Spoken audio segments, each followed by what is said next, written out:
आमच्या channel common man न्यूजला subscribe करा. महाराष्ट्र हिंदू हृदय सम्राट शिवसेना प्रमुख माननीय बाळासाहेब ठाकरे यांच्या प्रेरणेने कॉमन मॅन चॅनलवर आपणा सर्वांचे मी स्वागत करतो.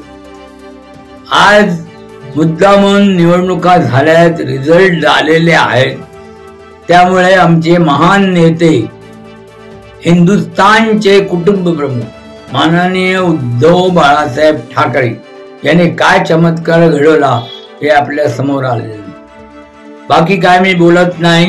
आज मी विशेष करून मालवणकर महान पत्रकार, खरोखर त्यांच्या लेखणीची धार ही कोणाला येणार नाही, पण त्यांच्याबद्दल बोलणार आहे, थोडस वाकडही बोलणार आहे, पण त्यांनी ते समजून घेतलं पाहिजे. मला जाहीर बोलण्याचं कारण असं, ते जाहीरपणे जे काय लिहित आहेत ते मला खटकलं अनेक वेळा, आणि त्याचं वेळोवेळी त्यांची मी समजूत काढलेली आहे.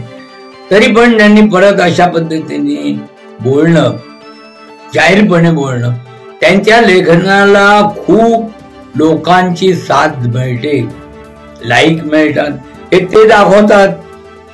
ते चॅनलवर आमच्या काय बोलले, त्याचेही फॉलोअर किती आहेत ते दाखवतात.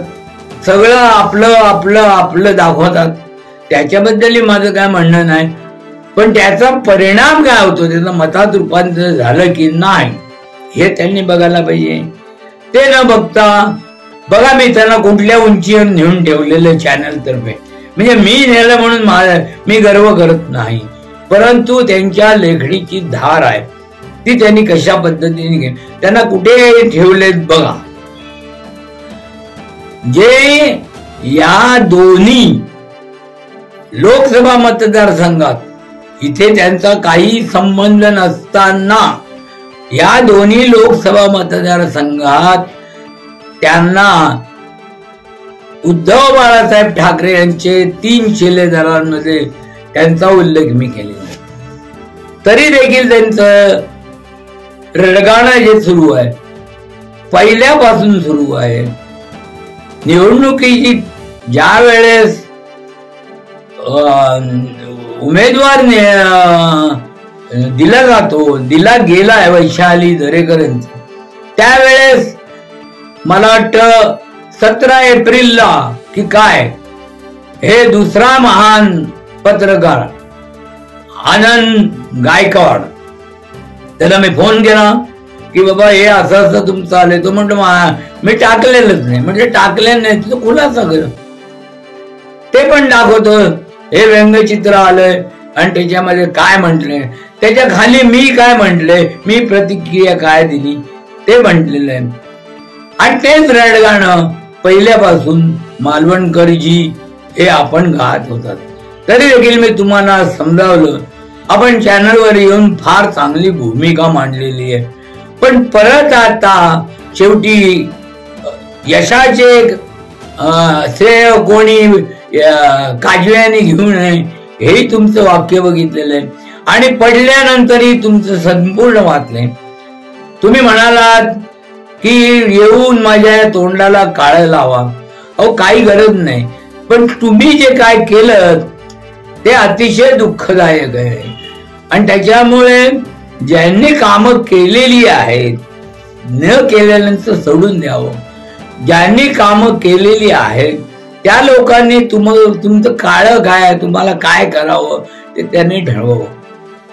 तुम्ही बाकीच्यांची त्याच्यात पण तुम्ही व्यथा मांडलेत. मला कोणी विचारलं नाही ही काय कॅपेबल होती का, ही काय सगळ्यांशी फिरली का, विशिष्ट लोकांच्या बरोबर फिरली. अहो ती कुठे कुठे फिरली याचा कार्यक्रम तुम्हाला मिळावा म्हणून त्याचा ग्रुपचं सदस्य मी तुम्हाला करून घेतलं. मग त्याच्यात कुठे कुठे फिरली हे तुम्हाला माहित. तुम्हाला विचारलं नाही, तुम्हाला फोन गेला नाही, तुमची विचारपूस केली नाही, याचा अर्थ काय ती एकदम हे झाली का? तुम्ही अहो निष्ठावंत आहात, तुम्ही दिघे साहेबांचे भक्त आहात, तुम्ही निर्भीडपणे सगळी बाजू मांडतात. मग असं असताना तुमच्याकडे याची गरजच काय?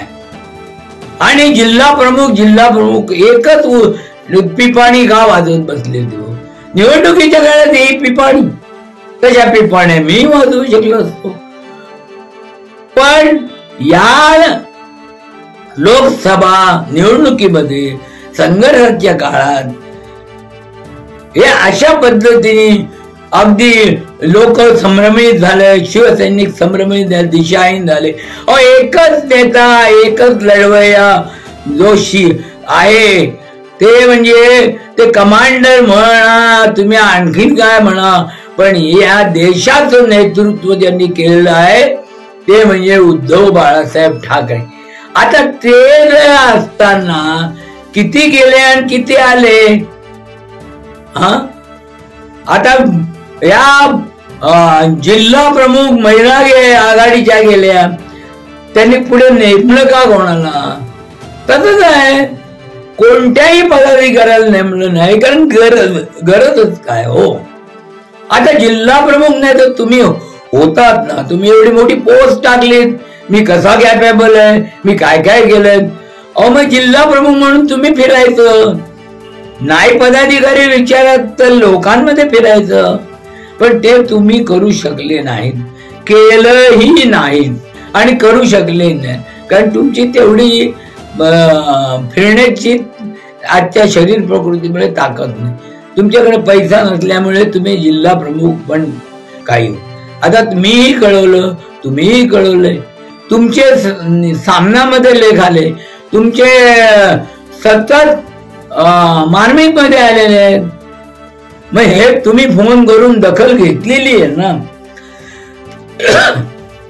जो लेखन करतो, जो हे लेखक आहे, जो निर्भीडपणे लढतो, त्याची दखल ही वृत्तपत्रांनी घ्यायची असते आणि त्याप्रमाणे सामना किंवा मार्मिक यांनी घेतली. मग परत रडत बसण्याचं कारण काय मला सांग. परत तुम्ही आता म्हटलं मला काढायला लावा, कारण मी असंच केलं, परंतु हीच कॅपेबल नव्हती, हीच विशिष्ट ठिकाणी विशिष्ट लोकांचं ऐकून फिरली, हे केलं, हेच ते केलं. पण तुम्ही बघितलं का कुठे कुठे फिरली, कुठे कुठे गेली, नेवाळीला गेली, आणखीन काय काय तो प्रोग्राम तुम्हाला मिळावा म्हणून केलं. परत हे असं करू नका. तुम्ही कॅपेबल आहात. उल्हासनगर महानगरपालिकेमध्ये जो भ्रष्टाचार किंवा काय चाललंय त्याच्यापुरते कॅपेबल आहात, तेवढंच करा आणि निश्चितपणे या संघटनेचं जेवढं होईल तेवढं काम करा. तुम्ही पत्रकारांबद्दल भांडा, तुम्ही पत्रकार आहात, मला करोडो रुपये मिळाले तरी नाही, मला मान्य आहे, ते मी मान्य करतो, परंतु तुमच्या बातम्या देण्यासाठी पत्रकारांना पैसे का द्यायला लागतात? कोणी दिले ते? तुम्हाला मदत केली की नाही? कोणी केली? मग हे सांगू नका, समजलं की नाही. पण पत्रकारांना तुमच्या बातम्या देण्यासाठी तुम्हाला पैसे का द्यावे लागतात हे मला उत्तर द्या. जय हिंद, जय महाराष्ट्र.